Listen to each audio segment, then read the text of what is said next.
Hi, this is Satya from Yogitya Academy. குழந்தைகளுக்கான என் குரல்.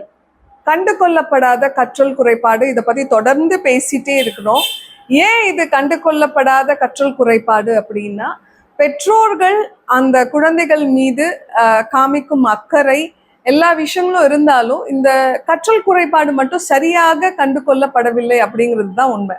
ஏன்னா நிறைய பேரண்ட்ஸ் சென்டருக்கு கூட்டிட்டு வருவாங்க. அப்படி கூட்டிட்டு வரும்பொழுது ஒரு பையனோட அப்பா வந்து தான் பெஸ்ட் அவுட் ஆஃப் பெஸ்ட் அந்த குழந்தைக்கு கொடுத்துருக்கிறதா சொல்றாரு. எல்லா விஷயங்களும் அவனுக்கு நான் பெஸ்ட் கொடுத்துருக்கேன், அவனுக்கு நல்ல ஸ்கூல் கொடுத்துருக்கேன், நல்ல டியூஷன்ஸ் கொடுத்துருக்கேன், எல்லாமே கொடுத்துருக்கேன். ஆனாலும் அவன் வந்து ஒண்ணுமே சரியா பண்ணலை, படிக்கலை. எங்களை எல்லாரும் முன்னாடி ரொம்ப அவமானம் தான் எங்களுக்கு மிச்சம். ஏன்னா போனா எல்லா டீச்சர்ஸும் அவனை பத்தி நல்லா படிக்கலன்னு கம்ப்ளைண்ட்ஸா சொல்றாங்க. எங்களுக்கு ஸ்கூலுக்கு போகவே ரொம்ப அசிங்கமா இருக்கு அப்படின்னு சொல்லும் பொழுது ஒரு 9ஆம் வகுப்பு படிக்கும் மாணவன் ரொம்ப கஷ்டப்பட்டுட்டு அந்த சேர்ல அப்படி ரொம்ப அசௌகரியமா உட்கார்ந்துட்டு இருந்தான்.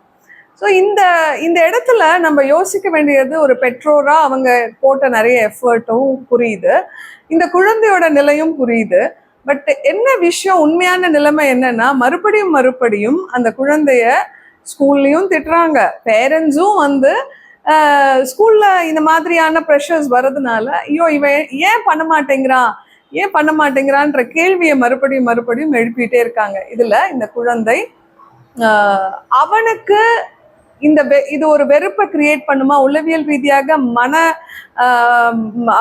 அழுத்தத்தை ஏற்படுத்துமானா நிச்சயமாக ஏற்படுத்தும். அது அவங்க பெற்றோர் மீது ஒரு வெறுப்பை ஏற்படுத்தினாலும் ஓகே, அது ஒரு விதமான வெறுப்பாக இருந்தாலும் கூட கடைசியாக அந்த குழந்தைக்கு தன் மீதே ஒரு வெறுப்பு ஏற்படுகிறது அப்படிங்கிறது தான் உண்மை. நான் எதுக்குமே ஃபிட் இல்லை, நான் வந்து மற்றவங்க மாதிரி இல்லை, நான் என் பேரண்ட்ஸை ஷேமான ஒரு இடத்துல விடுறேன் அப்படின்னு நிறைய குழந்தைங்க என்கிட்ட பேசியிருக்காங்க.